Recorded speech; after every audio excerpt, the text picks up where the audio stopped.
Hi, I'm Mike with House on the Mend, and in part 2 of our basement office build, we are going to be building cabinets. We're going to take this wall from this to these two cabinet boxes, ready for trim cabinet doors and a drawer featuring lighted display cases up top, columns of shelf pin holes so we can fully adjust the shelves inside all of the cabinets.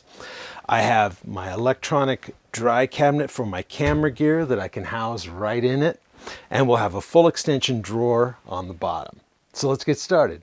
House on the Mend. Well, I am so excited to have a place for my electronics gear, my camera gear to all be housed in a dust-free environment. Look at my poor nightstand right now with everything on it collecting dust and cables and wires everywhere.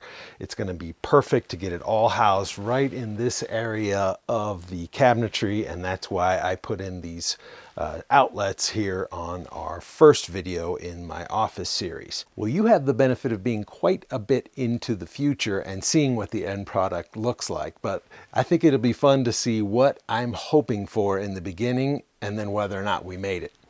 So I have a Rugged dry box camera case that you see here in this picture. It was a gift for Father's Day or my birthday a couple years ago. I really want to prominently display that right below this area. And its dimensions, as you see in this picture, are going to be the reasoning for this first cabinet base, because I want it to enclose that and look really sharp.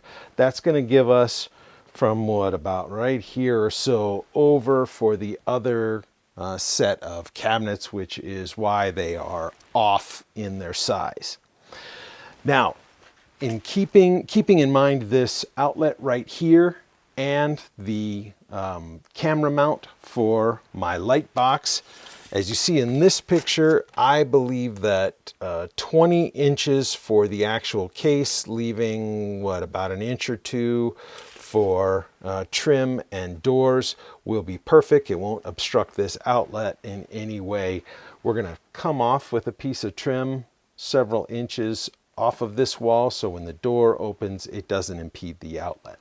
Below my camera box is going to be a single pull-out drawer. I'm hoping for cabinets below, cabinets above this shelf right here, and then up at the very top I have some military memorabilia, both from the Gulf War that I was in back in the 90s and some World War II era military memorabilia that I would like to be prominently displayed. Right now it's enclosed and protected in a bin out in the garage, and I just don't think I deserve to have such nice things if I'm not going to display them. So I'm hoping to take the last foot up here and make some lighted display cases. As you see in this picture here, that will be going along with our family room area that has the same thing, so I think it will match perfectly. Now, with all those various aspects of the cabinetry in mind, I thought it would be helpful to make a storyboard. This is a really nice piece of trim that's going to be somewhere on the face or the doors of the cabinets. So I turned it around to the side that no one will see, and I made markings for where our permanent shelves are going to be, because I want to route in dados and up at the top a rabbet to hold in and make more sturdy the 1/2 inch shelves that are going to be permanent. In this area here we will have holes drilled in for floating shelves. A good storyboard is very helpful so that you're not relying solely upon your tape measure when you're laying out to cut in with the router, because I've made those mistakes in the past. Now, for this project I am using cabinet grade birch plywood. This face I picked out to be the face on this side, the outside of the cabinet. You won't see any of the rest because they're going to terminate against that wall. So I wanted the prettiest look because I'm going to be color matching this cabinet to our cabinets up top on the first floor, and I've already made a sample piece and I love that color. It's a good close match. So with that storyboard,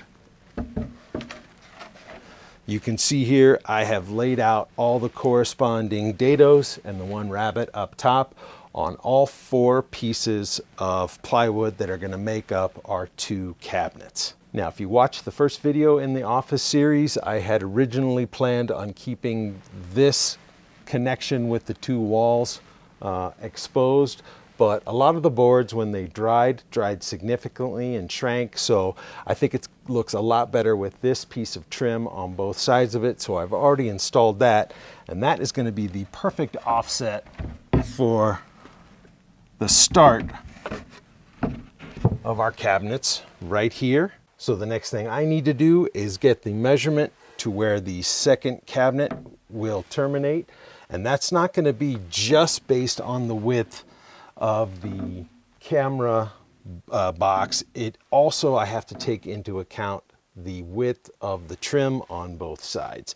Once I get that, I'll know the dimensions of this box, which are the most critical, and then we'll have the dimensions over for the other cabinet, and we can start cutting cross pieces in the back that we're going to attach with pocket hole joinery to the cabinets themselves to make it nice and sturdy. And then, as I mentioned in the first video, I don't want to put a plywood back on the entire cabinet, because when I open the doors, I want to see all this hard work I did, but we need to attach the cabinets to the wall, and so that's what those stretchers are going to be. And it just so happens, since I cut 2 pieces at 20 inches on the plywood, and I was able to cut them at the Home Depot, where they have a nice plywood cutting sled there to get really good clean cuts, and that left roughly a little less than 8-inch piece that I'm going to be able to cut down and make the areas that come across that I can screw into the wall to really secure the cabinet. All right, I have cut those pieces that we were just discussing, and then I cut them in half. And the backside that you will never see, I have put pocket hole joinery in to secure them to the sides and also to screw up into the shelves. These are waiting here on my little board to be sanded, along with everything else I have laid out. Now, speaking of the shelves, I have also made all of the shelves, including the top of the cabinet. And on this one, I drilled a hole through it because we're going to be putting the same lights that you see here on these floating shelves from our last video. I think that's going to be a really nice way to illuminate inside of those display boxes. Those are also pocket holed all the way around so that we can secure them into the 2 halves of each cabinet. Speaking of those, as you can see in this picture, I drilled holes for shelf pins, and I used the Kreg shelf pin jig, which works very well. Now, if you don't want to pay money for a jig like that, I'll leave it a link for it in the description if you want to check it out. You can also just buy a piece of pegboard. Pegboard is like MDF, medium density fiberboard kind of plywood that you can buy that has all these holes in it. You can pop little holders in for your tools and things. Very common in workshops. The thing I like about using the pegboard is, for a very inexpensive price, you can make a big long sheet of it. You simply have to line it up where you want it, clamp it down, and then with a centering drill bit that has a sleeve that the drill bit pops in and out of, you can start making your run of shelf pin holes. This is a little bit more complex, where you have to line things up, clamp things down, and the holes wear away rather quickly, so you're going to have to replace this every so often. Whereas the Kreg hole jig, as you see again in this same picture, the holes are sleeved inside of them with metal, and they perfectly correspond to the drill bit that you can pre-position for just the right depth of the drill hole. And it's got a little piece on the side that helps to hold it right against the side of the cabinet, and then it has a little pin that'll hold it in the first hole you make, and so you can just repeat that process all the way up to get the full run of your holes. Pretty cool. So the next thing I want to do is sand everything. That's why it's all laid out here. I'm going to do the other two pieces of the cabinet at the same time, because once I have everything sanded, I want to pre-stain the outside of this piece here, which is going to be the face that you see when you walk up to the office. While I'm pre-staining that, I also want to stain each area up where the display box is going to be, including the top and bottoms of this display case, and one of these cross pieces that is going to be at the very top that we will use to secure into the wall. So that's all done. I used English chestnut as the color of stain for the outside of the cabinet, as well as this area you're looking at right here, which is going to be that display case. Prior to putting on the stain, I did use pre-stain wood conditioner. That a little bit goes a long way. I was able to use this tiny little can here. And when you put that on first and leave it for 30 minutes, it makes the color across, as you can see here, really smooth, no blotchy, streaky areas that you can get from wood that is just completely untreated. So that really did turn out nice, especially on the outside of the cabinet that looks so pretty. Now, for the areas where I'm not staining, I did use a sanding sealer, as usual, to bring out the grain. Sadly, the polyurethane I'm really enjoying, this matte finish crystal clear, is water-based, and it specifically says not to use my all-time favorite Deft lacquer sanding sealer because it's oil-based. So I had to go instead with my least favorite, which is a water-based sanding sealer.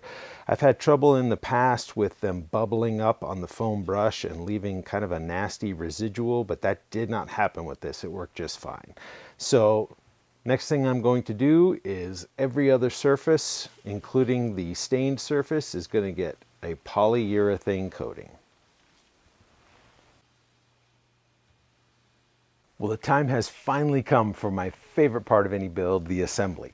So I have some wood glue. This happens to be made by Titebond, and then I am attaching the shelves to the cabinet sides with pocket hole joinery.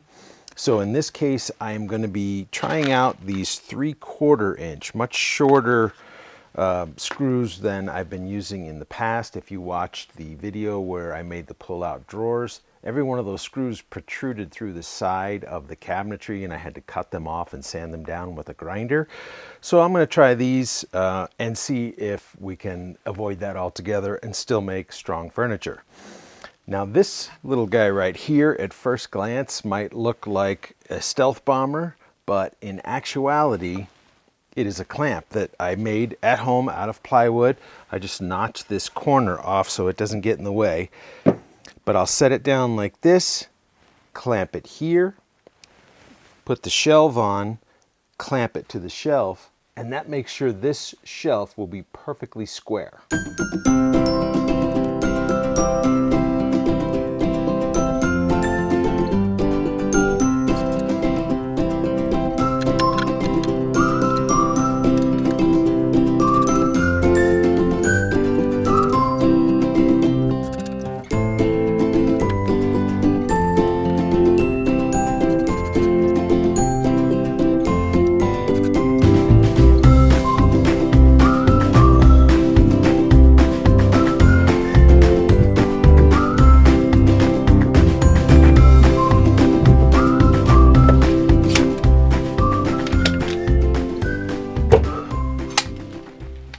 All right, one down. Now I can come over here, make sure that this cabinet is braced against the trim on the wall over there, and take my final measurements for the second cabinet right here where I'm standing. Then we're just going to go through the same process of the shelves and staining and sanding and putting it all together. So as you can see here, the concrete floor isn't quite level. It is low on this side. And if we look over here, when I installed this piece of trim, it was perfectly plumb, but we're off a bit there. But even if I just push the cabinet over, we're still off on the shelves. So I want my shelves to be level, not just the outside cabinet. So all I have to do is come down here and I will shim this side up to make this cabinet level. And here we go. Both of the cabinet boxes are in place. My measurements worked out that from this edge of the wood over to the wall is exactly 3 inches. My trim boards are 3.5, so that'll give us a nice bit of 1/2 inch of the trim coming over the box, which will be perfect when it comes time to put the cabinet doors on. So in our next video, we are going to be completing these cabinets by building out all the trim. We are going to join the trim to itself as well as to the cabinets with pocket hole screws. We're going to install the 2 lights up top and wire those in. Build the full extension drawer down here at the bottom underneath the dry cabinet. And I've got a great idea for 3D printing some little storage boxes here that are going to be kind of color matched to the wood of these cabinets, and those are going to house our cords and pens and etc.